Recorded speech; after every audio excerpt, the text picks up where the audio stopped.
Sí, pues ya está. Hola, buenas tardes.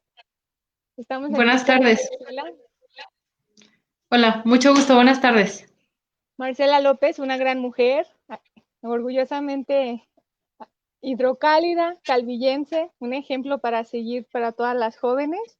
Estaremos aquí platicando y dialogando un poco de violencia política hacia las mujeres y por cuestiones de género en tiempos electorales.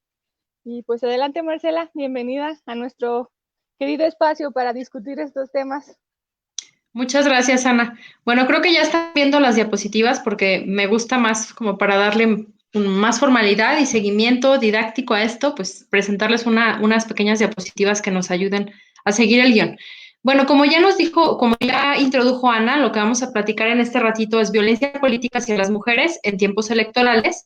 Y básicamente cuando nosotros hablamos de violencia en contra de las mujeres, tenemos que empezar primero para dialogar cuál es la razón de que se hable de una violencia particular en contra de las mujeres. Hay que decir que en un inicio, biológicamente hablando, el hombre y la mujer sí tienen diferencias que son genéticas, pero esas diferencias son mínimas. La verdad de las cosas es que una vez que se han hecho estudios psicológicos, sociológicos, de habilidades, descubrimos que en realidad la única diferencia que existe es esa que hace que uno tenga XX y otro XY en su composición genética, ¿no? Su ADN. Pero de ahí en más, la verdad de las cosas es que hombres y mujeres son seres humanos iguales con las capacidades de poder realizar cualquier cosa. De hecho, hace un par de meses se rompieron muchísimos paradigmas al haberse encontrado los restos de una mujer que era cazadora en la época de la prehistoria, ¿no? Entonces, pues definitivamente vemos que el tema de la fuerza o que el tema de las habilidades físicas en realidad no es algo que diferencie lo que puede hacer la mujer de lo que puede ser el hombre. ¿Por qué es importante decir esto? Bueno, en primer lugar, nosotros somos seres sociales. Hay muchísimas teorías que hablan en torno a estas características que tienen los humanos, ¿no? La necesidad de que seamos sociales, de que vivamos en un entorno político con otras personas para poder satisfacer nuestras necesidades. Sin embargo, esta necesidad que tenemos al ser son politiconas, al ser seres sociales, también trae como consecuencia que exista una lucha del más fuerte, que lo que está buscando es como conseguir un respeto adicional para poder tener ciertas prerrogativas. Y esto se ha visto a lo largo de la historia, ¿no? En un momento dado era incluso esta lucha del más fuerte por la supervivencia. Ahora que tenemos una institucionalización de derechos, que permite que todos tengamos que tener un respeto de parte de los demás en un entorno de derecho, pues aún así siguen sistemáticamente habiendo estas luchas para poder demostrar quién es el más fuerte. Y desafortunadamente, muchas de esas luchas están sistematizadas, incluso a través de el derecho, a través de las instituciones sociales, a través de las instituciones familiares, que aun y cuando vemos en la parte de las habilidades, de las aptitudes, incluso de los derechos, tendríamos que estar en un contexto de igualdad, pero esto no es así. Y bueno, de ahí surgen muchos estereotipos de géneros. ¿Qué son los estereotipos de género? Pues básicamente una definición dogmática que pudiéramos dar de lo mismo es una práctica que consiste en asignar a las personas determinados atributos, características o funciones específicas únicamente por pertenencia al grupo social masculino o femenino. La utilización de estos estereotipos de género es dañina cuando genera violaciones de los derechos y las libertades fundamentales. ¿Qué es esto? A ver, el tema de que digamos que las mujeres tienen necesariamente que hacerse cargo de las funciones de cuidado que además socialmente no son retribuidas económicamente y que el hombre tiene las funciones para poder salir a desempeñar trabajos en el exterior que son pagados, genera una diferenciación muy importante entre hombres y mujeres. Va haciendo una brecha que imposibilita el acceso de ciertos sectores, de ciertas posiciones para los hombres y para las mujeres. No es una afectación que ocurra exclusivamente nada más hacia las mujeres, también es algo que perjudica a los hombres. Evidentemente, al tener que desempeñar estos tipos de funciones, tienen más desarrollados o más inhibidos porque es permisivo a través de la sociedad el desarrollo de ciertas aptitudes. Por ejemplo, se dice, no es que la mujer tiene más aptitudes para el cuidado, no es que las tenga per se, sino que nosotros lo permitimos y lo desarrollamos. Esto se ve, por ejemplo, a través del tipo de regalos que se les fomenta a los niños. Desde el principio a la niña la muñeca para que vaya desarrollando esas aptitudes de cuidado, pero al niño le damos herramientas para que vaya construyendo. Y entonces, obviamente, esto en realidad se trata más bien como de este fomento y de esta aceptación social que se va dando para el desempeño de ciertas funciones para un género y para el otro género, ¿no? Que además se castiga cuando alguna persona que pertenece a un género tiene la pretensión de realizar labores que socialmente son reconocidas como pertenentes al otro género, ¿no? Un niño que traiga muñecas, no, este niño va a ser homosexual, y se empiezan a generar este tipo de críticas que al final del día construyen esto, que es a lo que nosotros conocemos como estereotipos de género, que por supuesto son súper dañinos, porque como vimos ahorita con este ejemplo, pues estás impidiendo a través de no permitir que el niño juegue con la muñeca o que la niña juegue con los carritos, que vaya desarrollando este tipo de habilidades que podría tener potencializadas en caso de que nosotros hiciéramos una permisión para este desarrollo, ¿no? Y entonces, por supuesto que eso es vulnerante de los derechos de las personas, de los hombres y de las mujeres. Y bueno, después de que platicamos esto de los estereotipos de género y de las diferencias reales que existen entre hombres y mujeres, vamos a ver qué es la violencia de género, que es al final del día lo que nos toca en esta plática del día de hoy.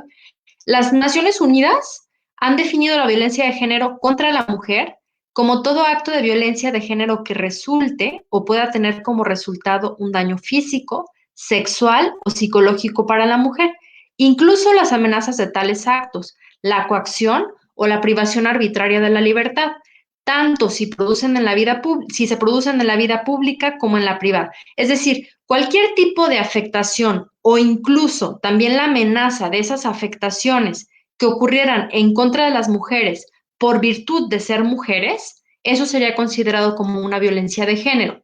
Y entonces aquí empieza el debate sobre la ideología de género, quienes no coinciden con la misma y dicen, a ver, pero es que matan igual a hombres que a mujeres, es que golpean igual a hombres que a mujeres. Sí, pero el trasfondo es sumamente diverso. A las mujeres se puede observar, por ejemplo, en los feminicidios, que normalmente se trata de demostrar este poder que se tiene sobre la víctima, se trata de humillar, se trata de quitarle la dignidad a la persona por considerarla como secundaria. Y es que así se considera a la mujer. De hecho, diversos relatos históricos y culturales han señalado esto, como que la mujer fuera un sujeto secundario que tiene que vivir a la sombra del hombre. Simplemente el relato bíblico del Génesis, nosotros podemos observar que Adán se gesta primero, lo engendra primero Dios, y solamente después de que Adán ya tiene el dominio de los animales y de la tierra y del entorno, de su propia costilla saca una mujer que va a ser como para cumplir con ciertas funciones secundarias que requiere Adán, ¿no? Como el tema de la compañía, por decir cualquier otra cosa. Pero bueno, esta idea por supuesto que se ve perpetuada también a través de todos los demás sistemas, a través del sistema económico, como decíamos ahorita, a través del sistema jurídico, a través del sistema familiar, a través del sistema social, dejando a la mujer siempre con estas condiciones de inequidad respecto de las posibilidades que tiene el hombre. Y una de esos estereotipos de género y de esas inequidades que hemos padecido como mujeres ha tenido que ver mucho con la situación de que se le reduce al ámbito privado a la mujer, mientras que al hombre se le visibiliza como aquel que tiene que desarrollar las funciones públicas. Es por eso que en el histórico de las diferentes sociedades, nosotros podemos observar claramente que mayoritariamente los puestos de poder son ejercidos por los hombres, en virtud de que se considera que la mujer debe estar reducida al espacio privado, ¿no? A lo doméstico, debe llevar las labores de cuidado, tiene que hacer esas funciones que no necesitan estar en lo externo. De ahí que, ahora que damos un poquito más de antecedentes, nos vamos a dar cuenta que el tema de la participación política de las mujeres no data de hace mucho tiempo, ¿no? De hecho, es del siglo pasado apenas, cuando las sociedades y, por supuesto, la participación política, pues radican desde la fundación de la humanidad, en cualquier momento en que se pudiera considerar como una humanidad sociable, ¿no? Y bueno, vamos a continuar. Esta imagen que les proyecto ahorita es una imagen generada por Amnistía Internacional que habla sobre la violencia de género con las diferentes fases que tiene la misma, ¿no? Y es muy, pues sí, como muy buena para ejemplificar el tema de poner un iceberg, porque básicamente la violencia es escalable. La violencia de género va empezando con cuestiones que son mínimas y que van subiendo, subiendo, subiendo. Cuando nosotros las notamos y sobre todo cuando socialmente son visibles, es porque ya están en un nivel terrible. Fíjense, tenemos la primera parte, que es la invisible, que está abajo del mar, como se visibiliza en el iceberg. Esta invisible tiene formas muy sutiles, que de hecho nosotros tenemos completamente normalizadas, hasta las mujeres, porque por supuesto estamos en un contexto que es sumamente machista y estamos hechas también a este tipo de situaciones como si fueran una situación normal, algo común que tuviéramos que estar pasando, ¿no? Ahí tenemos, por ejemplo, micromachismos, dentro de lo cual está, por ejemplo, el humor sexista, ¿no? El tema de que vayas por la calle y que te gritan, ay, tenías que ser vieja. Por supuesto, este tipo de cuestiones son súper comunes. Incluso los chistes que se hacen, ay, ¿por qué es mujer? Es que pasa esta cosa. O, sí, como visibilizando que la figura de la mujer tiene ciertas características que la hacen como menos apta para desarrollar ciertas circunstancias. Por ejemplo, el hablar, ay, corriste como niña, ¿no? Eso minimiza, por supuesto, como si las niñas no tuvieran la capacidad de realizar las cosas como se tienen que hacer, ¿no? Tenemos el tema del control, la publicidad sexista, que esto es terrible y tenemos que irlo erradicando poco a poco. También se puede ver claramente, por ejemplo, en los concursos de belleza, que también son sumamente sexistas, la invisibilización, el lenguaje sexista, la anulación. Luego tenemos unas partes, que si se fijan esto que está hasta abajo, es tan invisible y tan sutil que es generalizado, o sea, lo vemos por doquier, en todos lados están, los medios de comunicación, en todos lados está. Luego el segundo estadio que tenemos del iceberg de la violencia de género, ya son cuestiones que tienden más a lo particular, a situaciones que vivimos nosotros constantemente, diariamente, pero ya en lo personal, no es difundido de manera etéreo, sino va dirigido. Ajá. Aquí tenemos la culpabilización, el chantaje emocional, el que se les ignore a las mujeres, la desvalorización, la humillación, el desprecio. Y bueno, esto normalmente lo padecemos, pero lo padecemos muy como en la intimidad del hogar, de tal suerte que no es tan visible, que no lo notan más personas que nosotros, pero eso va escalando. Luego tenemos ya formas que son explícitas y que son muy visibles, como la agresión física, la violación, las amenazas, el gritar, el abuso sexual, insultar. Y bueno, al final, lo peor que puede pasar, que por supuesto también es lo que más se nota, que es el asesinato. A propósito de esta misma formación de los eventos, las conductas que son violencia de género, el Instituto Politécnico Nacional desarrolló un pequeño esquema que se llama violentómetro, a través del cual también se puede observar como si fuera una especie de semáforo, como ahorita en el COVID, ¿no? Un semáforo en que nosotros podemos observar cómo va escalando el tema de la violencia.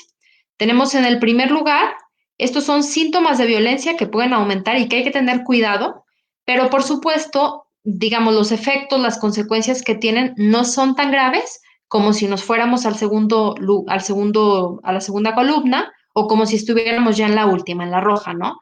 Y si se fijan, va a haber mucha coincidencia con las conductas que están aquí indicadas respecto de las señaladas por Amnistía Internacional, porque por supuesto, pues las mismas conductas ocurren aquí y también ocurren en China, ¿no? Entonces, pues son observadas internacionalmente y lo que tiene el del IPN, pues es que por supuesto también como que hace una visión más específica de nuestro país, con incluso frases que utilizamos nosotros como para que, sobre todo los estudiantes, les digo que es del IPN, pero es aplicable para cualquier persona, pues puedan detectar de una manera más fácil que están en un entorno de violencia, ¿no? Y están las bromas hirientes, chantajear, mentir, engañar, ignorar la ley del hielo, celar, culpabilizar, descalificar, ridiculizar, ofender, humillar en público, intimidar, amenazar.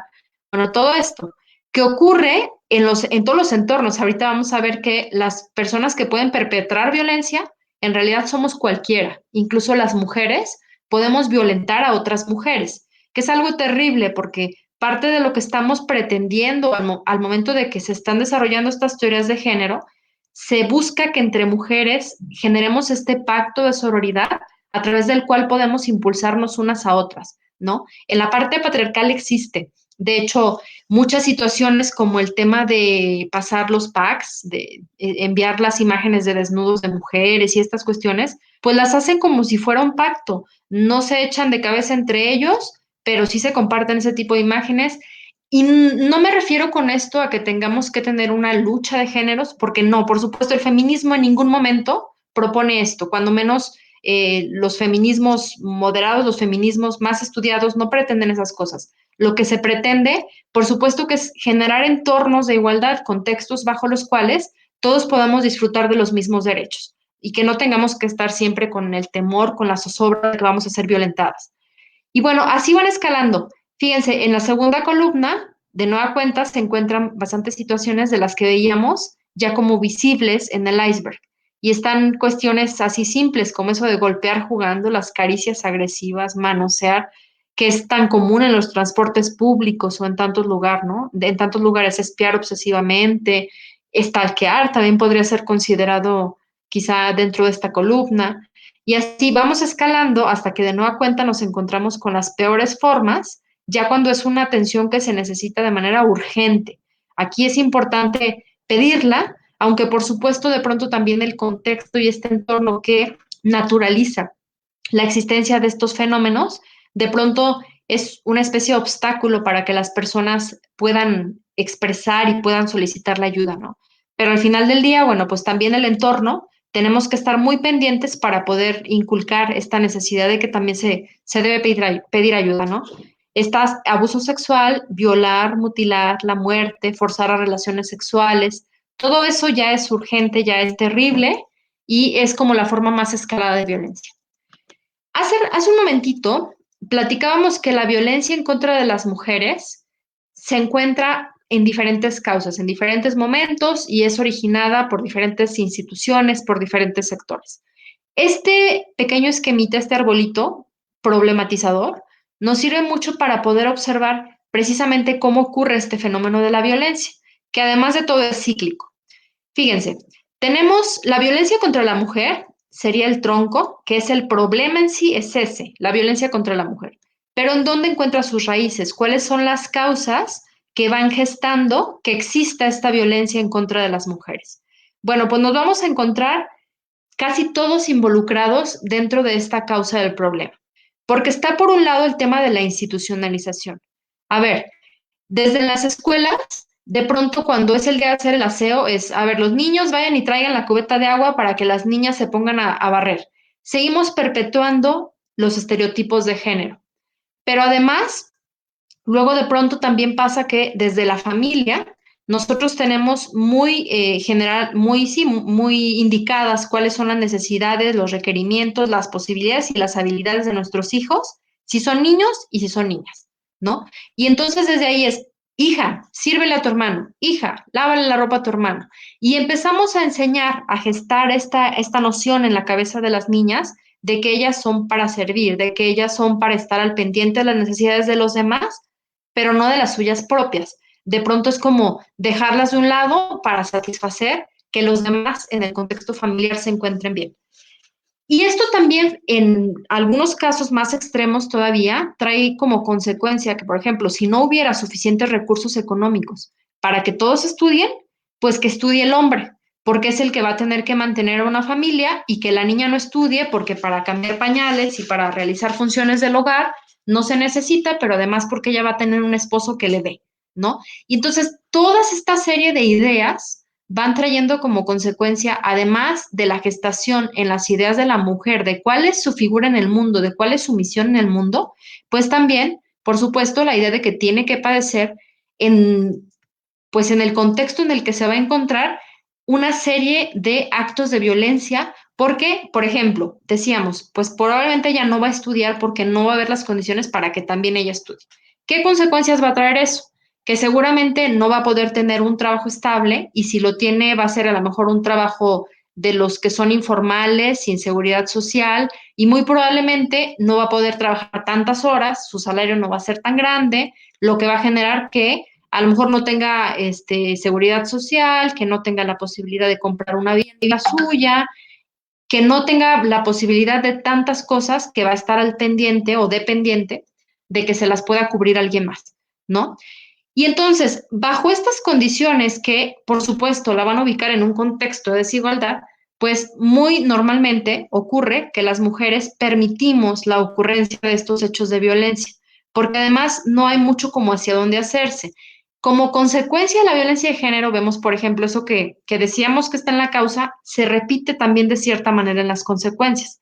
A ver, si no tiene ese trabajo estable, pues entonces no va a tener la seguridad económica para poder irse de la violencia de género, porque ¿quién va a pagar los gastos? ¿Quién va a pagar la colegiatura de sus hijos? No va a tener cómo mantener a los hijos, pues mejor se queda en el contexto de violencia.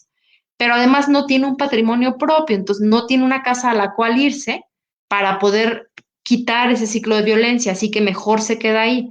Pero además, como es alguien que no trabajó formalmente durante mucho tiempo, pues no tiene ninguna clase de seguridad social, ¿cómo se va a ir al desamparo? ¿No? Y entonces, de nueva cuenta, pues todas sus meditaciones la llevan a que, aunque tenga que padecer violencia de cualquier tipo, pues es mejor quedarse aquí en la violencia, en ese lugar seguro, entre comillas, que salir del ciclo y buscar otras expectativas de vida, ¿no? Y esto, fíjense, veíamos que tiene que ver mucho con la influencia familiar, pero luego vemos también la parte religiosa no está exenta. Así como este relato bíblico que platicábamos hace un momento, pues también al momento de hablar de una boda, se pretende mucho enseñar en las mujeres, de hecho, varios relatos bíblicos que normalmente son leídos en los matrimonios, tienen que ver con eso, con que la mujer tiene que deber esta obediencia, sí, dedicarse a la procreación de sus hijos, tiene que ser una persona que esté atenta a las necesidades de los demás. Y entonces, pues también está esta otra atadura que es moral, que es espiritual, que tiene que ver con eso es para lo que yo nací, esas son las funciones que tengo que aguantar y si yo me divorcio, va a ser un mal ejemplo para mis hijos y no van a tener a sus padres juntos. Y es como toda esta carga que religiosamente también trae consigo la formación de este carácter de la mujer para aguantar la violencia de género. Luego está también la parte institucional. A ver, desde las políticas públicas vemos que no hay la suficiente adecuación de los planes, de los programas, de los recursos para poder impulsar el que las mujeres rompan este tipo de inequidad que existe y que tengan las condiciones y la posibilidad de poder buscar diferentes elementos para tener mejores condiciones de vida. Vemos, por ejemplo, que de pronto hay algunos programas que son dedicados exclusivamente para las mujeres. Programa para madres solteras. Pero lo que hace es, de nueva cuenta, seguir perpetuando los estereotipos, porque a ver, esos programas, ¿qué es lo que van a impulsar para que genere fuentes de empleo a la mujer? Que ponga uñas, que sepa cortar el cabello, que pueda hacer bisutería, que de nueva cuenta van a traer como consecuencia que la mujer solamente puede estar reducida a esos trabajos que son informales y que no tienen las seguridades sociales ni la posibilidad de poder tener eh, a largo plazo, pues también estas atribuciones de los trabajos con seguridad social, ¿no? Vivienda, fondo de retiro, etcétera. Entonces, no hay un reducto, uno solo de toda la sociedad, en que no se vea también implicada la enseñanza de este tipo de cuestiones que traen como consecuencia la violencia de género. Porque así como se le enseña a la mujer todas estas cosas, por su parte también se le está enseñando al niño, ¿no? Al niño es que tú tienes que dedicarte a estas funciones porque vas a tener que mantener a tu familia, pero además tú no tienes necesidad de ocuparte de los niños, así que tú tienes más tiempo para desempeñar un trabajo. Y eso va a traer como consecuencia, vamos a ver, una serie de visiones que de hecho ya han sido teorizadas, como el tema del techo de cristal, el techo de concreto y el piso pegajoso. Tenemos que hablar de los tres conceptos porque sin duda, bajo ellos se puede conceptualizar de manera perfecta el tema de la violencia contra las mujeres de nueva cuenta. Y empezamos primero con el techo de cristal. ¿Qué es el techo de cristal? Bueno, este concepto implica que se nos dice en todos lados, sobre todo después de la reforma de 2011, en que todos tenemos derechos iguales, que puedes desarrollarte plenamente en lo que quieras. Y entonces incluso han surgido una serie de convocatorias que traen como visión el que las mujeres puedan acceder a ciertos puestos de poder, ¿no? En las empresas, pero también en el gobierno, pero también en la política. Y entonces de pronto la mujer dice, ay, pues ya se rompió ese obstáculo que había para que yo tenga posibilidad de acceder. Pero en la práctica está un techo que es invisible, por eso se le llama techo de cristal, pero que está ahí. Y que es, a ver, si hay un hombre y hay una mujer que puedan competir, ¿a quién ponemos?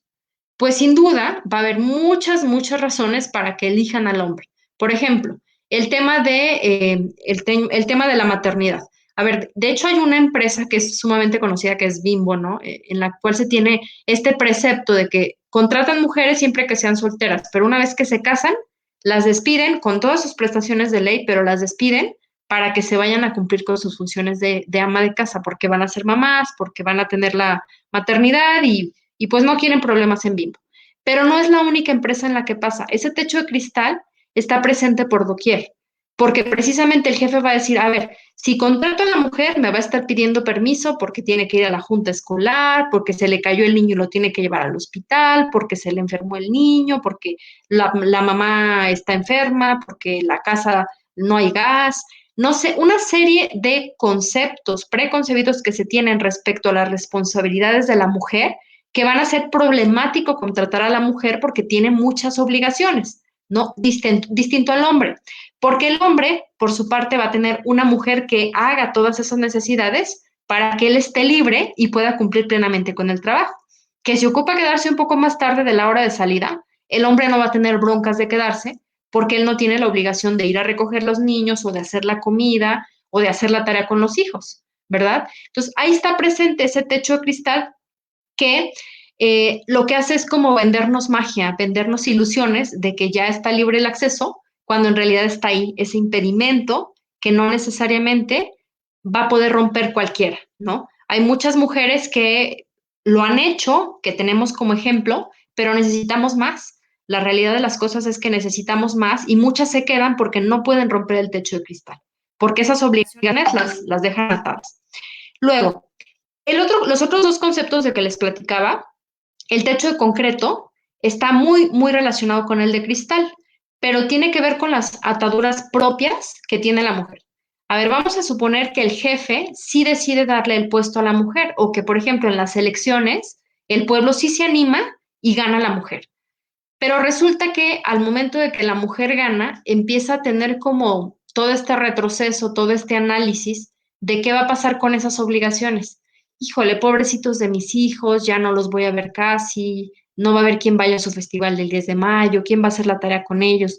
Y estas cargas se empiezan a ser tan profundas que muchas veces las mujeres renuncian a esas posibilidades aún teniéndolas como propicias. Es tan pesada toda esta carga que puede ser incluso que haya quien se anime a decirle, a ver, no te preocupes, yo las hago por ti. Aún así, la carga emocional que tiene la mujer, porque recordemos que fue educada para ello desde pequeña, pues es tan profunda que aún así deciden renunciar. Y finalmente, tenemos también el piso pegajoso. Seguramente ustedes han visto una imagen que está por ahí en el Facebook, en donde se ve una carrera de una mujer con muchos hombres y el camino para los hombres está libre, mientras que para las mujeres está la plancha, están los trastes, está el tendedero con la ropa, está el niño que tiene que llevar cargando. Más o menos así es el piso pegajoso. A ver, es que las obligaciones estas son reales, pero además está el peso de todo lo que van a decir todos alrededor. Y particularmente esto tiene mucho que ver con la violencia política en contra de las mujeres. Porque cuando una mujer anda de candidata, no se empieza a decir, mira, llegó por sus capacidades o mira, qué gran perfil esta mujer para ser candidata. Se empieza a decir, híjole, y abandonó a sus hijos, así la vamos a querer de presidenta, si no se puso a cuidar a sus hijos y los dejó abandonados por andar de candidata, o híjole, seguramente llegó ahí porque qué habrá hecho, ¿no? Y empezamos a murmurar estas cuestiones que socialmente no deberían ser, pero que ocurren, y más en pueblos chicos, pues por supuesto que es una carga muy importante que hacen que la mujer se la piense dos veces para poder decidir aventarse a este tipo de paquetes. Y al final del día, pues todo eso redunda en violencia en contra de la mujer. Y bueno, avanzamos un poquito y vamos a ver, en particular, ya vimos qué es la violencia de género, pero ahora hay que ver cuándo se habla de violencia política por razones de género. La violencia política contra las mujeres comprende todas aquellas acciones u omisiones de personas, de servidoras o servidores públicos que se dirigen a una mujer por ser mujer en razón de género. Tienen un impacto diferenciado en ellas o les afectan desproporcionadamente, con el objeto o resultado de menoscabar o anular sus derechos político-electorales, incluyendo el ejercicio del cargo. La violencia política contra las mujeres puede incluir, entre otras, violencia física, psicológica, simbólica, sexual, patrimonial, económica o feminicida. Obviamente la más terrible es la última y la verdad es que en las últimas elecciones en las que por fin ya se animan las mujeres a participar, se ha visto mucho. La comisión, digo, no es que sean cientos y cientos, pero es que sí es muy visible cuando ocurre y que sean una o que sean dos o que sean tres, es algo muy visible y terrible que esté ocurriendo. Y que bueno, sí es algo ya presente dentro de nuestro entorno mexicano, ¿no? En el estado de Aguascalientes, la verdad de las cosas es que será porque somos pequeños, será porque las comunicaciones y la posibilidad de tener una seguridad pública relativamente bien ordenada, pues hacen que esto no nos haya tocado todavía, pero creo que todas las demás, sin duda, de una forma u otra han pasado. Simplemente la elección pasada hubo todo un tema con una mujer que por lo mismo de que fue una violencia, quiero no decir completo sus datos, pero un periodista se animó a través de medios de comunicación a decir que seguramente hacía muy buenos trabajos sexuales y cosas así para tener la candidatura. O sea, en un medio de comunicación que genera una visión entre la comunidad, ¿no? Ni siquiera estamos hablando de que la vecina, no, ya son medios de comunicación que están violentando de manera sistemática a las mujeres. Y entonces, obviamente, esto también hace que tengamos miedo de animarnos a ver qué chisme me van a sacar, a ver qué historias que ni yo conozco me van a inventar, ¿no? Y es terrible esta situación. ¿Qué características tiene la violencia política en razón de género? Fíjense, los ataques hacia las mujeres por ser mujeres tienen como trasfondo la descalificación y una desconfianza sistemática e indiferenciada hacia sus capacidades y posibilidades de hacer un buen trabajo o de ganar una elección. Pues no, ¿cómo te vas a poner con Sansón a las patadas, no? Si es hombre contra mujer, te va a ganar por el simple hecho de que es hombre.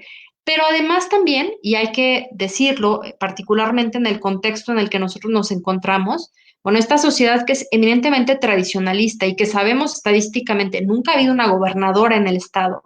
Y bueno, hablando de Calvillo particularmente, que es donde Ana nos hace favor de transmitirnos principalmente, pues tampoco nunca ha habido una presidenta municipal. Es aberrante que en pleno 2021 no podamos contar una sola mujer dentro de los antecedentes de presidencia municipal del municipio, ¿no?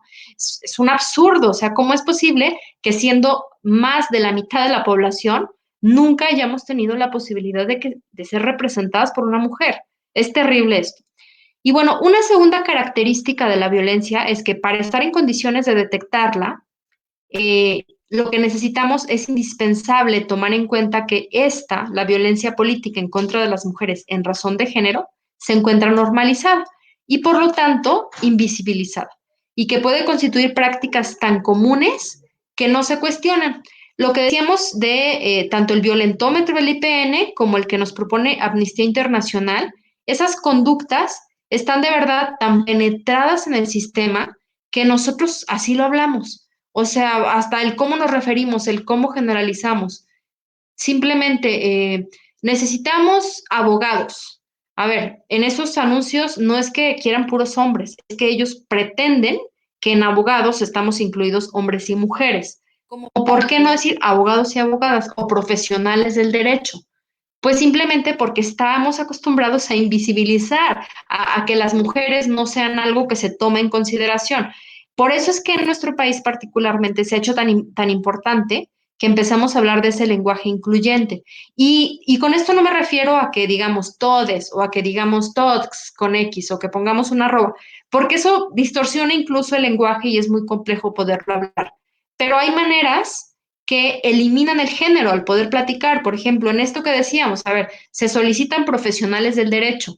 Con eso están incluidos todo mundo. Ahí sí no estamos discriminando respecto a hombres o mujeres, pero sí es necesario, dice eh, Stammer, que lo que no se nombra no existe. Y entonces es importante que las mujeres empecemos a notarnos, empecemos a estar presentes en todos los lugares. Por su parte, la juez Ruth Ginsburg, no recuerdo el nombre completo, pero bueno, esta juez que recién falleció en Estados Unidos, señalaba que el lugar de las mujeres es todo aquel lugar donde se toman determinaciones. Porque las decisiones que se van a tomar a través de la política van a traer consecuencias para todos. Y entonces, el que haya voces de mujeres presentes ahí, por supuesto que traerán también como consecuencia que las políticas públicas empiecen a volcarse hacia las necesidades que tienen las mujeres y que no veamos estas mesas absurdas que hablan sobre la lactancia en donde hay puros hombres. Por supuesto que ellos no tienen ni idea de lo que es la lactancia, pero si tenemos una mujer que además ya vivió ese estadio en su vida y que ya sabe cuáles son las necesidades, va a tener una idea mucho más plena de cómo hacer un lactario, de dónde se necesitan construir, entre otras políticas públicas que es indispensable que se tomen en consideración para efecto de las mujeres. Pero de pronto somos luego todavía como muy polarizadores y decimos, no, es que si metemos a puras mujeres van a polarizar el gobierno. Y no es así. Por supuesto que eso no es lo que se pretende. Basta nada más recordar hace que un mes, 2 meses, estaba una propuesta para la eliminación de la tasa rosa de estos impuestos que van destinados específicamente para los productos de salud menstrual, de higiene menstrual, los tampones, las toallas, etcétera, que evidentemente es un impuesto que está destinado pues exclusivamente para las mujeres. Pero además es un producto que no es de lujo, es una necesidad. Entonces, igualito que las medicinas o que los alimentos. Por esa misma razón es que no tendría que estar grabado. Es que tendríamos que tener la posibilidad de acceder a este tipo de productos que son indispensables sin tener que además pagar un impuesto. Pero pues evidentemente se consideró que no era así, que las mujeres sí tenemos que pagar el impuesto, aunque no nos den chance de estar inmiscuidas en las políticas públicas de pronto. Terrible. Y fíjense, vamos a platicar un poquito de los antecedentes históricos, que también va a ser muy esclarecedor para poder ver desde cuándo y cómo por qué es que decimos que hay violencia en contra de las mujeres. Bueno, basta decir, cuando nosotros hacemos referencia al término de derechos humanos, el primer antecedente que hubo de esto fue un concepto que eran los derechos del hombre y que se encuentra inscrito en la Declaración de los Derechos del Hombre y del Ciudadano, que derivó de la Revolución Francesa de 1789. Y bueno, hasta ahí todo parece bien, si no es porque un año después, una autora también francesa, Olympe de Gouges, hizo la observación de que se les había olvidado, dentro de la Declaración de los Derechos del Hombre y del Ciudadano, incluir a las mujeres. Todos los derechos, toda esta declaración, esta serie de principios que estaban incluidos en este documento, hablaban de los hombres, pero en ningún lugar se tomaba en consideración a las mujeres. Y no es porque tuviéramos que sentirnos incluidas en el término de derechos del hombre, es porque literalmente los derechos solamente los estaban reconociendo para los hombres. Y bueno, no solo no logró nada Olympe de Gouges que se incluyera su Declaración de los Derechos de la Mujer y la Ciudadana como un instrumento normativo con plena validez, sino que lo que consiguió fue que la decapitaran, que la ahorcaran, ¿no? Y bueno, pues al final del día, ahí la tenemos como el primer antecedente del feminismo, que sí nos dejó una herencia importante, pero en la práctica su lucha no rindió frutos, ¿no? Luego tenemos a las sufragistas, que sí es una historia exitosa, porque al final del día, pese a todo lo que tuvieron que padecer y que luchar, las sufragistas inglesas, que son el primer antecedente de este movimiento de mujeres, que exigen del gobierno el reconocimiento de sus derechos políticos para que ellas también puedan emitir su sufragio y, por supuesto, posteriormente, pues también ser votadas, pues al final del día rindió frutos y ahí están las posibilidades, incluso en México, de que nosotros podamos votar. Pero del caso mexicano sí hay que platicar porque tiene unas características muy particulares y es el tema de que, a ver, las sufragistas fueron desde los años 20 del siglo pasado, mientras que en nuestro país no fue sino hasta 1953 que se consiguió esta posibilidad. En la historia del sufragio mexicano, hay varios intentos, hay varios conatos de que se nos autorizara a votar, pero la verdad de las cosas es que los razonamientos que hacían los hombres en el poder en aquel momento eran de diferente índole, ¿no? Al final del día, el que se permitiera que en el 53 ya se tuviera ese derecho, no tuvo que ver con que les cambiara la visión de que siempre sí teníamos derechos, sino más bien tuvo que ver con que el partido hegemónico sentía que no iba a ganar las elecciones y entonces ocupaba equilibrar la balanza y dijo, ¿con quién? ¿De dónde sacó votos? Pues ya, le dieron el voto a las mujeres, sabiendo que en particular iban a estar agradecidas porque el partido hegemónico les estaba dando este derecho, que era de ellas al final del día, pero eso permitió pues que tuviéramos el acceso al voto. Una situación de beneficio para los hombres en el poder fue lo que lo permitió. Y bueno, vamos a ver, ¿cuáles serían los elementos que tiene la violencia política en contra de las mujeres? ¿Qué características podemos observar para decir, existe, este es un foco rojo, está habiendo violencia política en contra de las mujeres? En primera instancia, tenemos que ver que la violencia tiene que ser dirigida a una mujer y que no nada más es una violencia generalizada, sino que tiene que ser a ella por ser mujer. Ajá. Vamos a poder detectar, por ejemplo, lo que hablábamos hace un ratito, a ver, si dicen, a ver, no hay que ponerla de candidata porque va a perder contra el hombre, ¿cómo va a ganar una mujer? Pues por supuesto que eso va a ser un elemento para que nosotros podamos considerar que es violencia por ser mujer. Luego, también otro elemento sería que cuando la violencia tenga un impacto diferenciado en las mujeres, que es lo que decíamos hace un ratito. A ver, también los matan a los hombres, sí los matan, pero dentro de los homicidios se ve una diferencia clara en este sometimiento, en este sobajar, en esta ruptura de la dignidad que se hace en contra de las mujeres. Y normalmente tiene mucho que ver, por ejemplo, como con la parte sexual, que a las mujeres se les encuentra desnudas o cosas así que no pasa cuando se mata a un hombre, ¿no? Estas diferenciaciones, claro que hacen muy evidente que el homicidio o que la afectación ocurrió a la mujer por ser mujer. Y dentro de esto vamos a ver algunas características que tienen que ver con la acción u omisión va a afectar a las mujeres de una manera diferente que a los hombres, o las consecuencias se agravan ante la condición de ser mujer. Sí, bueno, es que esta violencia, al ser dirigida hacia las mujeres, va a tener mucho en consideración afectaciones que se sepa que la van a vulnerar a ella. Por ejemplo, ¿qué pasa si en una campaña política, como ocurrió, por ejemplo, en la presidenciable pasada, se empieza a atacar al hijo del candidato? Bueno, pues el candidato a lo mejor no lo va a ver bien, pero ¿qué pasa si es la mujer? Se va a empezar como a tornar mucho peor el tema porque van a hacerlo porque es mujer, ¿no? Es como es una mala madre, por eso el hijo lo tiene así, etcétera. Entonces, eso hace que sea muy visible esa diferenciación que se hace respecto de las afectaciones a las mujeres. Y la otra característica es el tema de que les afecta en forma desproporcionada.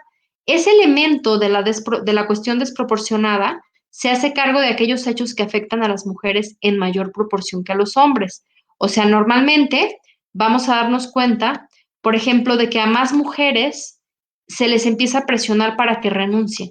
No pasa mucho con los hombres, ¿no? Es como, a ver, te ponemos a ti de candidata, pero te vamos a presionar para que después renuncies y que quede el suplente o la suplente. Bueno, ahorita que ya hay esta determinación de que el candidato y el suplente tienen que ser del mismo género, se ha eliminado mucho esa posibilidad. Pero en su momento, la cuestión de las Juanitas, pues era plenamente eso, ¿no? El espejo, la pantalla va a ser la mujer, pero la hacemos renunciar ya que gane para que suba el hombre. Y bueno, pues al final del día los partidos políticos son expertos en intentar darle vueltas a las disposiciones, pero ahí está también la norma para tratar de proteger de una manera más escalonada también este tipo de vulneraciones de que somos objeto las mujeres. ¿A quién se va a dirigir la violencia política? Bueno, la violencia política en razón de género, pues obviamente se va a dirigir a las mujeres, sean una o sean varias, y tienen que ser particularmente afectaciones que tienen que ver con el ejercicio de los derechos políticos, ya sea para votar o para que seas votada, en ambas situaciones, ¿verdad? Y bueno, ¿a quién más se puede dirigir? Como decíamos hace un ratito, puede ser también en contra de los familiares o de las personas cercanas a la víctima, porque dentro de los tipos de violencia que ahorita vamos a ver, hay una violencia que se llama violencia vicaria, que tiene que ver con que no te lo hago directamente a ti, pero sí te amenazo con que voy a realizarse a alguien que quieres, para que eso te impida el que tú realices ciertas funciones. En este caso, bueno, los temas políticos. Y también puede dirigirse a un grupo de personas o la comunidad. ¿Qué ejemplos podríamos poner aquí? A ver, el equipo de trabajo, los que andan en la campaña, los miembros del partido, no sé, personas que estén íntimamente relacionadas, sobre todo en la parte política, con la mujer que está fungiendo en esas funciones políticas, ¿verdad? ¿En dónde puede desarrollarse? Cuando veíamos el arbolito problematizador, que veíamos las raíces, nos dimos cuenta de que puede pasar desde cualquier ámbito, y es que así es, puede ocurrir en cualquier esfera. Puede ser en la parte política, en la parte económica, en la parte social, cultural, civil, dentro de la familia o de la unidad doméstica o en cualquier relación interpersonal. A ver, porque la violencia muchas veces ocurre entre los cercanos. Es el esposo que te la hace de emoción porque vas a ser candidata, ¿no? Te vas a ir de cualquiera, vas a hacer esto, cómo conseguiste lugar, nos divorciamos si te pones de candidata y tantas otras cosas que ocurren en el contexto familiar, que por supuesto esa también es violencia política, ¿no? Luego, también puede ser en la comunidad, en un partido o institución política. Ustedes recuerdan seguramente, porque ahorita está muy en boga todavía el tema de la ley Olimpia, pero esa fue así una vulneración que se hizo en contra de esta persona en toda la comunidad. De hecho, se hizo tan viral el tema de Olimpia que nacionalmente era conocida ya hasta con un epítote propio, ¿no? Y bueno, finalmente incluye tanto el ámbito público como el ámbito privado. O sea, en todos lados está el tema de la violencia de género. No hay una parcela social en la que podamos escondernos y que estemos libres de la ocurrencia de violencia, ¿no? Por supuesto, no es algo generalizado, pero es algo que ocurre de una manera muy frecuente. Por eso es importante hablar. ¿Quién la ejerce? Pues cualquier persona puede ejercerla. En particular, vamos a ver que los integrantes de los partidos, o sea, hasta entre los mismos que tendríamos que tener como aliados, esos mismos ejercen la violencia de género. Los aspirantes, los precandidatos, los candidatos a cargos de elección popular o de dirigencia partidista, los servidores públicos, las autoridades gubernamentales, los servidores o autoridades de instituciones electorales, los representantes de medios de comunicación, como en el caso que les contaba hace un momento, así como el Estado y sus agentes. Y también, y muy desafortunado, también nosotros como mujeres podemos ejercer violencia política en razón de género contra otras mujeres, ¿no? El que digamos eso, ay, no, pues, ¿cómo es posible que esté ahí esa mujer, no? Y empezamos a menospreciar como si nuestro propio género no tuviera la posibilidad o las condiciones o habilidades para poder desarrollar adecuadamente funciones políticas. Y vamos a ver ahora quiénes son generadores, que viene muy a colación con lo anterior. A ver, en la sociedad puede ser la familia, puede ser el esposo, los amigos, los vecinos, la comunidad religiosa, los compañeros de trabajo, las mujeres. En el Estado, bueno, se ve institucionalmente a través de diferentes, sí, dependencias, a través de diferentes actos. Por ejemplo, en los temas procesales. A ver, muchas veces la violencia de género ocurre en esferas tan privadas que es complejo que se puedan tener los elementos procesales para poder demostrar, para poder probar que hubo esa violencia. Por ejemplo, fue un acoso, pero no había testigos. ¿Cómo demuestro que ocurrió este acoso si solamente somos él contra yo? Eso nos pone en una situación de desventaja procesal muy importante que trae como consecuencia también, pues, mucha impunidad. Por fortuna, la Corte ha emitido ciertos criterios jurisprudenciales a través de los cuales ha determinado que, para efecto de juzgar con perspectiva de género, se tiene que, en la cuestión probatoria, tomar en consideración como un elemento muy importante, si no es como el base de la cuestión probatoria, el tema de el testimonio de la víctima, ¿verdad? Y bueno, en segundo lugar, también el Estado tiene mucho la práctica de revictimización. El tema de que, por ejemplo, para hacer una denuncia, pues te pongan a decirle la misma historia, toda tu historia que obviamente te duele, que es algo que estás padeciendo, pero que tienes que decírsela a 5 funcionarios distintos. Y que todavía cuando escuchan tu dicho, lo ponen en tela de juicio, pues eso te deja como sin ganas de poder seguir, ¿verdad? Entonces, todos estos generadores, y también veíamos pues las estructuras religiosas, dan como consecuencia que muchas veces se quede en la impunidad.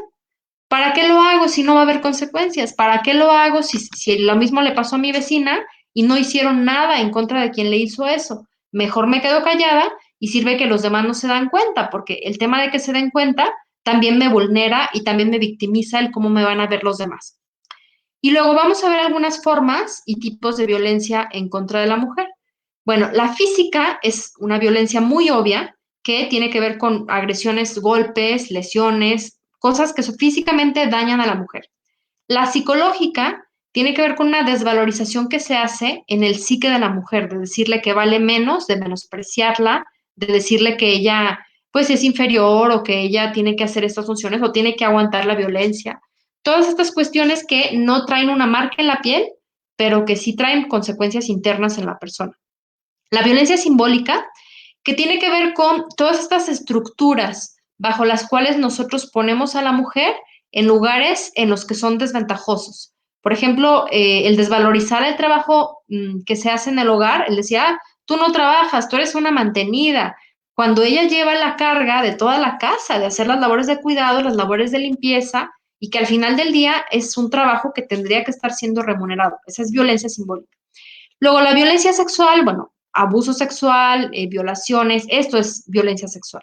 Y también hay unas formas más sutiles de violencia sexual, como, por ejemplo, esto de filtrar los packs, por supuesto que es violencia sexual.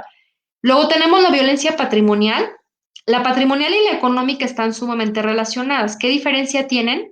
Bueno, la económica tiene que ver con el que es el proveedor, el que tendría que dar los elementos materiales para que la mujer pudiera suplir sus necesidades, digamos, si ella es la que se queda en el hogar y el esposo es el que tiene el dinero porque es el que trabaja afuera, pues el que la priven de esos recursos, ¿no? Que no tenga la posibilidad monetaria ni siquiera de poder adquirir las cosas que son más indispensables para su salud, ¿no? Eso es violencia económica.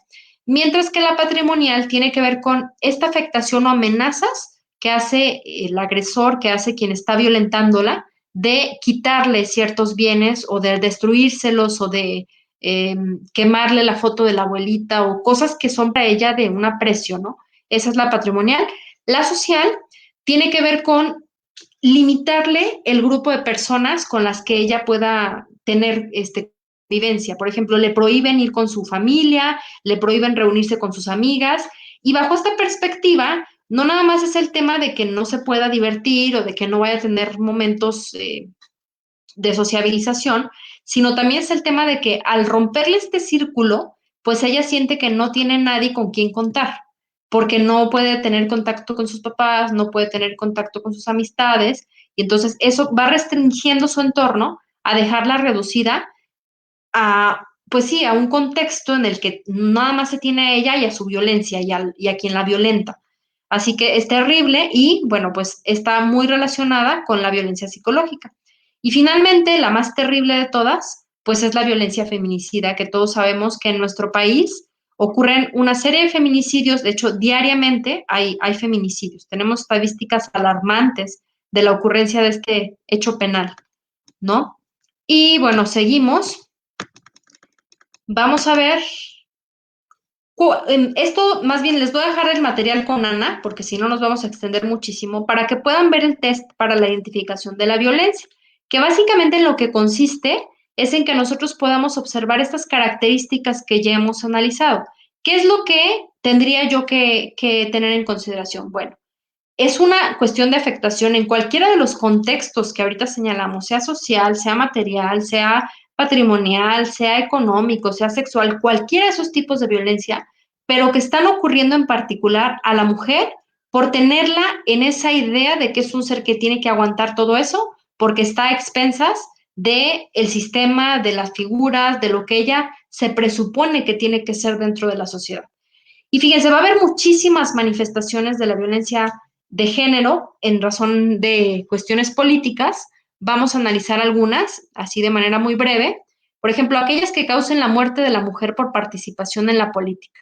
Hemos visto en elecciones pasadas que a alcaldesas electas, que a diputadas electas se les ha matado como una especie de presión política, probablemente no nada más para ellas, sino para su entorno, pero al final del día la afectación pues directamente es para ellas. Luego tenemos agredir físicamente a una o varias mujeres con objeto o resultado de menoscabar o anular sus derechos políticos. Y políticos están incluso también el tema de manifestarse y de exigir que se lleven a cabo ciertas políticas públicas, ¿no? Estas manifestaciones que ocurren en los 8 de marzo o cuando hay algún hecho de violencia, pues también podrían ser consideradas como agresiones en cuestión política. Bueno, cuando se agrede sexualmente a una o varias mujeres o que se produzca el aborto con objeto o resultado del menoscabo o anular sus derechos políticos y una serie de más situaciones, cuando se restringen los derechos políticos de las mujeres debido a la aplicación de tradiciones, costumbres o sistemas jurídicos internos violatorios de la normatividad vigente de derechos humanos. Que esto pasa muchísimo y sobre todo lo podemos observar en pequeñas comunidades, ¿no? En las que Tenemos la idea de qué es lo que se tiene que esperar de la mujer o cuál es, sí que los estereotipos no nada más son generalizados, sino que además en la comunidad son todavía más fuertes. Por ejemplo, estas situaciones que son reales y que ocurren en algunas comunidades de la Sierra de Guerrero o de Chiapas, en las que hay todavía matrimonios infantiles forzados, bueno, por supuesto que no nada más es una restricción de derechos que ni siquiera tiene la posibilidad política la menor de ya ejercitar ni su voto ni de ser votada, pero sí de derechos humanos, desde una minoría de edad que van a traer como consecuencia a largo plazo, pues también esta vulneración de derechos políticos. Y miren, ¿por qué es importante hablar de violencia de género en contra de las mujeres? Los derechos políticos y electorales son derechos que son transformadores de la realidad, son derechos que son operativizantes del resto de las necesidades que se tienen y del resto de las prerrogativas. El que las mujeres puedan llegar a los contextos de gobierno, a las posiciones de poder, van a tener como consecuencia que también su voz esté representada y que pues cada vez haya la posibilidad de que las siguientes mujeres que también quieran acceder a los puestos públicos, pues tengan una brecha más libre para poder hacerlo, porque eso va a cambiar socialmente la visión que se tiene de las mujeres, pero también las habilidades y las posibilidades de hacer política. Simplemente ahorita con el tema de la pandemia se han hecho diferentes estudios políticos en términos de cómo han respondido a aquellos países en los que el gobierno está representado por una mujer y aquellos en los que está representado por un hombre. Y sin duda, pese a que somos muchas menos las mujeres que estamos en esas condiciones, pues han sido países en los que la crisis sanitaria ha tenido una buena salida, a diferencia de los países que tienen el peor manejo de la crisis sanitaria, como pues desafortunadamente nuestro país está dentro de esas estadísticas, ¿no? Pero bueno, por supuesto, los contextos sociales también influyen para que haya estas condiciones de desigualdad.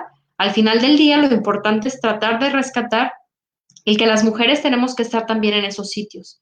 Y fíjense, nada más como para que vean por qué hablamos de la violencia política, si ni hay. Estas son cifras del Secretariado Ejecutivo de Seguridad Pública en cuanto a la ocurrencia de delitos. Van a ser varias las gráficas que les voy a presentar, pero nos van a llevar a ver cómo está el tema de la violencia en contra de las mujeres. Miren, nos habla del total de delitos ocurridos, 165,749. De estos, bueno, estos tienen que ver con bien jurídico del patrimonio, la más grande, pero tenemos también aquí la presencia, que es un poco más pequeña, de bienes que integran cuestiones en las que se ve afectada la mujer. Bien jurídico, que sea la familia, bueno, ahí va a estar seguramente. Bien jurídico, la libertad y la seguridad sexual está en el apartadito verde. Trata de personas que normalmente son las mujeres quienes son objeto de este tipo penal. Feminicidio, que estamos ahí también en la partecita azul, azul moradosa, ahí está el feminicidio. Y bueno, en estas otras partes no está exento de que también las mujeres estén involucradas, porque hay homicidios en contra de mujeres que no son por razón de su género, ¿no? La chocó o la atropelló o alguna cosa así, bueno, va a ser un homicidio culposo que también va a estar ahí incluido en alguno de las estadísticas, ¿verdad? Pero ahí está la presencia importante de tipos penales en los que se ve la mujer involucrada. Luego tenemos, miren, este ya es diferenciado respecto de las víctimas por su sexo. Las mujeres somos 31,7, mientras que los hombres son 56,7. Sí son más ellos, y esto también lo alegan, ¿no? Pero ¿por qué se quejan si son más los hombres? Sí, pero quien perpetra estas condiciones de manera más común, pues también son los hombres. Entonces, se matan entre ellos y ellos matan a ellas. También hay algunas mujeres homicidas, pero son las menos, ¿no? Luego, la siguiente tablita, vamos a ver lo que tiene que ver a presuntas víctimas que son mujeres por delitos.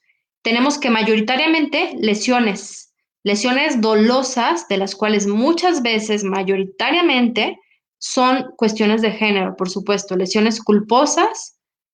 Tenemos otros delitos contra la sociedad, otros delitos que atentan contra la vida y la integridad corporal, otros delitos que atentan contra la libertad personal, secuestro, tráfico de menores, corrupción de menores, extorsión, feminicidio de nueva cuenta, homicidio doloso, homicidio culposo, trata de personas. Se fijan, ya se ve como más amplio cuáles son las ocurrencias. En la siguiente grafiquita que vamos a ver son los presuntos delitos de feminicidio. Obviamente son carpetas que se están investigando o son juicios que están siguiendo ahorita su curso. Y al final del día, bueno, vamos a ver que van escalada. Estos son 2015, 16, 17, 18, 19, se ven escalada. El año pasado hubo un fenómeno particular por la cuestión de la pandemia. Hubo una disminución en algunos tipos penales y un aumento en otros. En lo que hace a la violencia de género en la casa, las cuestiones familiares, dio una escalada. A diferencia de otro tipo de delitos como el feminicidio, que pues las mujeres estuvieron más en su casa, fueron un poco menos víctimas de feminicidio. La siguiente gráfica marca a nivel nacional cómo nos encontramos en la cuestión de feminicidio. Ahí está Nuevo León, encabezaba la gráfica y bueno, tenemos algunos estados que no tenían para ese momento, en enero, porque era nada más un mes lo que se había reportado, todavía no tenían feminicidios o presuntos feminicidios. Luego la siguiente tiene que ver por la edad. Los feminicidios, ¿cómo ocurren? ¿A quién es el grupo? ¿A quién más le ocurren? Pues fíjense, sí pasa entre niñas, pero es menor la cantidad, pero en donde se dispara es en mujeres desde los 20 años, que empieza a crecer, ¿no? Desde los 20 y pasa todavía un poquito más arriba, 20 a 40, más o menos por ahí se queda la media, ¿no? Que obviamente pues una etapa de la vida en la que es muy común la ocurrencia de estos tipos, porque también es la etapa productiva, es cuando estamos más en la calle, es cuando tenemos más que tener interacción. Y bueno, en el tema de la violencia política de género, estos datos son sumamente alarmantes, pero en época de elecciones, la verdad de las cosas es que la participación y la ocurrencia de hechos que atentan contra la integridad de las mujeres también tiene una participación que es grave y que, como les digo, no nada más trae como consecuencia el daño en contra de la mujer que está padeciendo de esa violencia, sino también el resto de las mujeres que al ver que esto está pasando en contra de una que se animó, pues desanima para que muchas otras se animen. Y entonces, pues para no alargar más el tema y que puedan ustedes también hacerme algunas preguntas, si es que las tuvieran, pues lo dejamos aquí con la idea de que Ana me vuelva a invitar para que podamos hablar más ampliamente de este o de otros temas.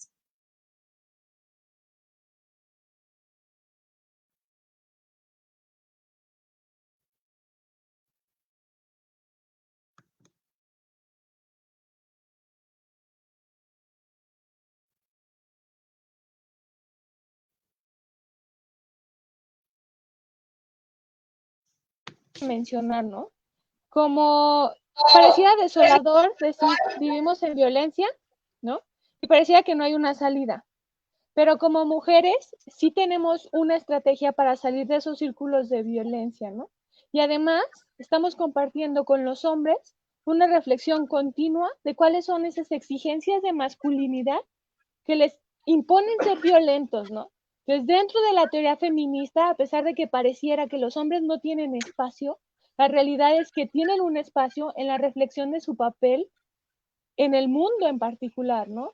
Y que no tienen que ser agresivos simplemente porque las sociedades anteriores a su generación así se los exigen, ¿no? Sino que se pueden transformar ellos mismos, transformar su papel en la sociedad y hacer algo más constructivo. Quisiera si pudiéramos hablar un poquito de esto. Ay, nuevas masculinidades es un tema interesantísimo, Ana. Qué bueno que lo tocas, porque por supuesto, no estamos tratando de que los hombres se vayan del contexto y de que ahora sea un matriarcado. Por supuesto que no. Lo que queremos es integrarnos unos con otros, pero parte de eliminar todo este contexto de violencia es también que ellos mismos no se violenten así con esta visión del mundo que tienen de sí mismos.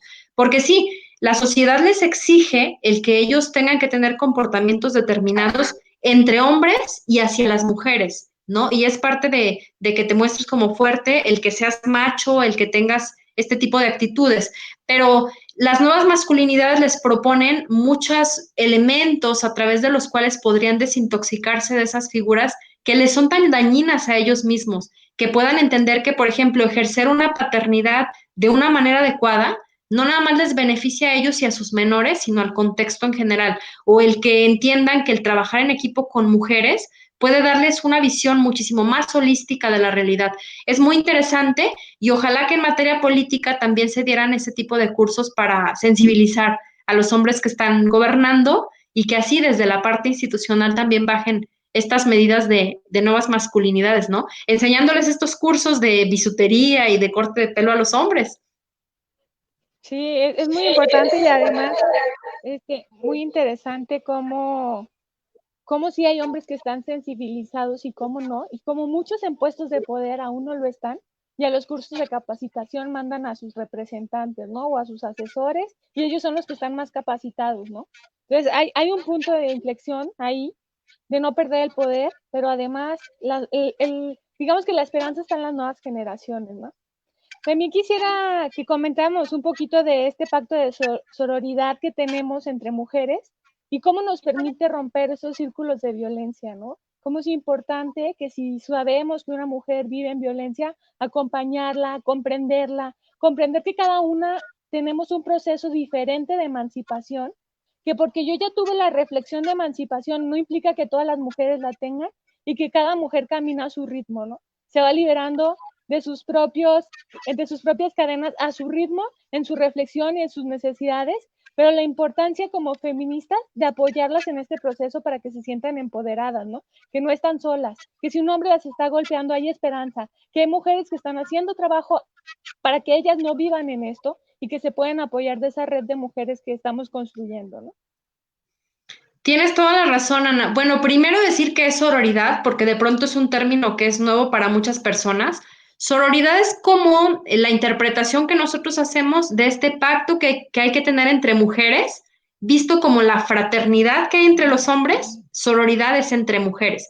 Es esta unión que tenemos que tener para protegernos, para tener una visión clara de que si avanza una, avanzamos todas, porque el camino se va abriendo para que las mujeres tengan espacios en esos contextos en los que anteriormente se consideraba que no lo teníamos.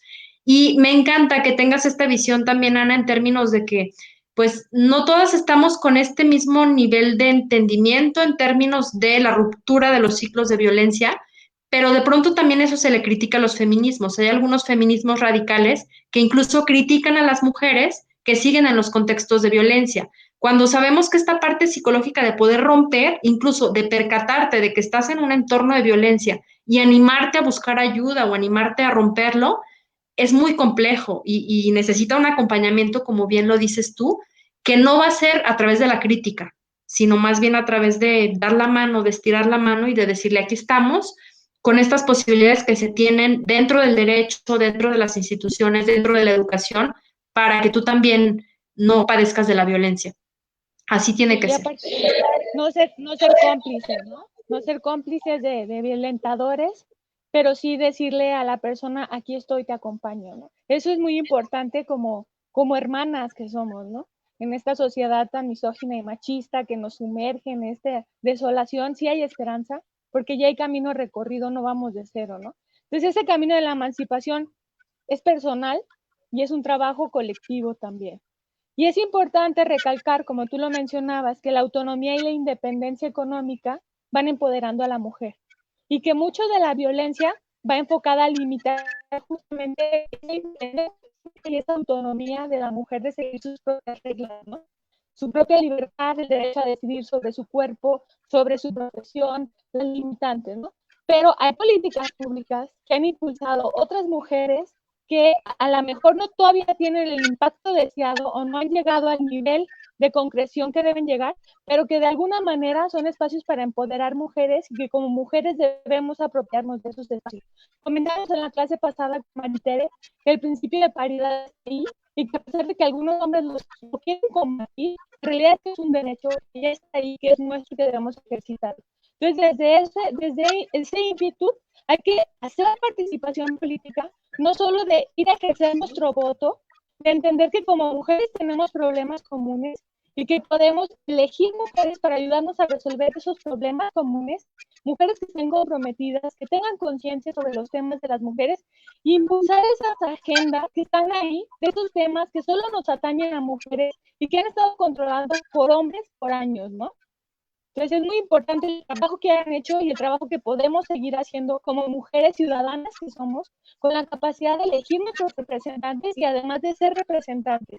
Y un tema muy importante que también quisiera que debatiéramos es esta necesidad de hacer cuenta que a cualquier persona que quiera acceder a un cargo público tiene poder, que no porque eres una mujer, un hombre te puede mandar que decidas en tus candidatura o cómo vas a gobernar.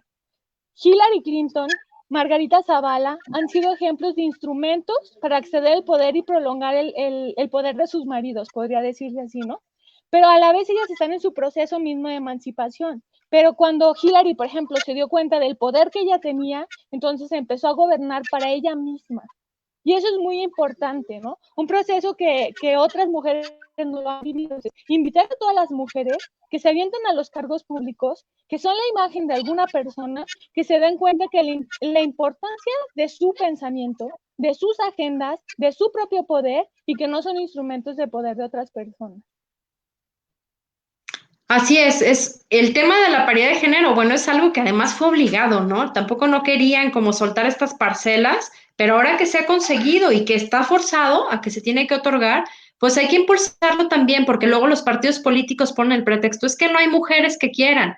No, claro que sí hay, de hecho, dentro de la composición de los partidos son mayoritariamente mujeres, quienes jalan el voto el día de la jornada, quienes movilizan a la población, son las mujeres, pero aún así no se les reconoce el poder dentro de la jerarquía política de los partidos. Así que, por supuesto, estos principios que hemos ganado, estas parcelas que ya se encuentran en nuestro poder en términos de paridad y género, no hay que soltarlas, mejor hay que aprovecharlas de una manera eficiente para que como una medida de igualdad, que al final del día es una medida afirmativa que pretende desaparecer en algún momento, pues que de verdad genere este contexto, esta idea en la población de que las mujeres sabemos gobernar. Como sabemos hacer bien todas las demás cosas, también sabemos bien el gobierno.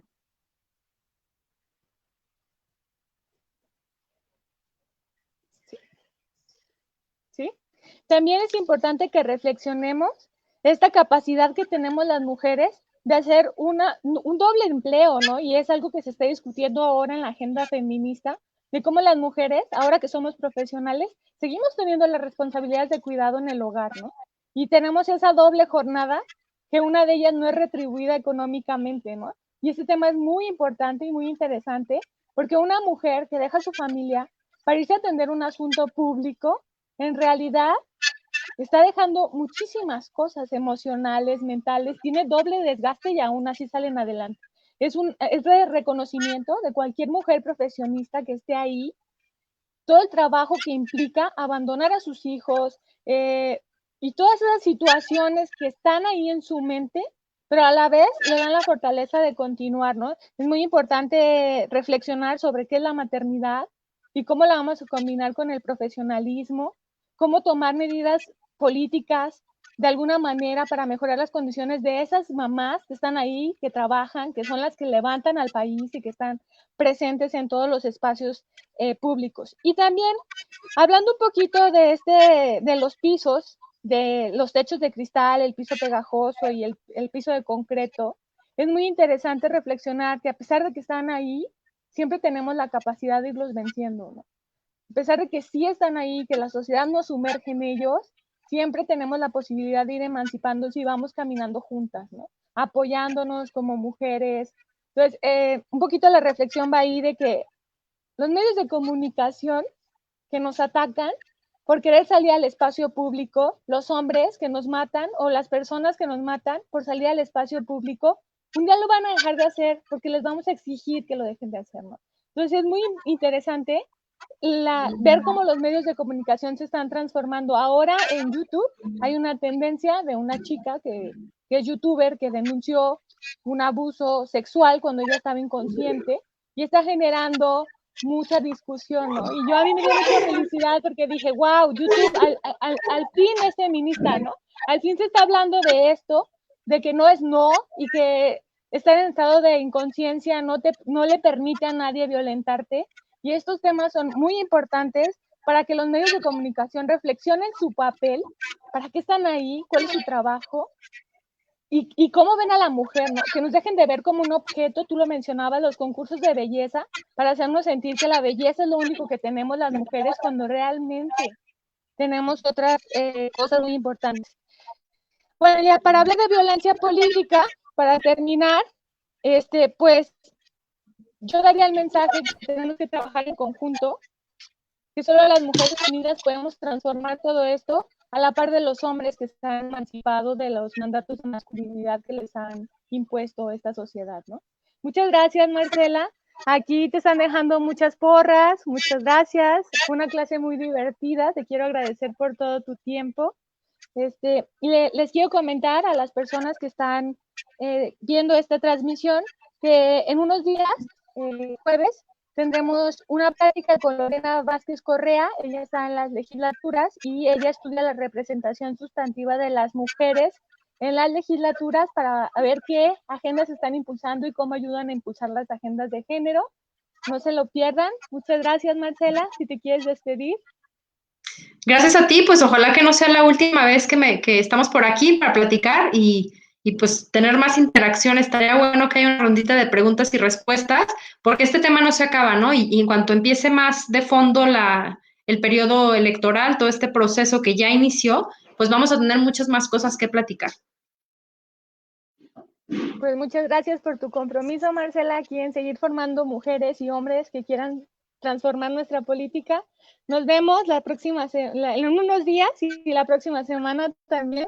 Y puedes invitar al día que gustes a esta plataforma. Para eso es para todas las mujeres que queramos proponer algo nuevo como tú. Muchas gracias y un besote. Nos vemos. Hasta luego, muchas gracias a todos.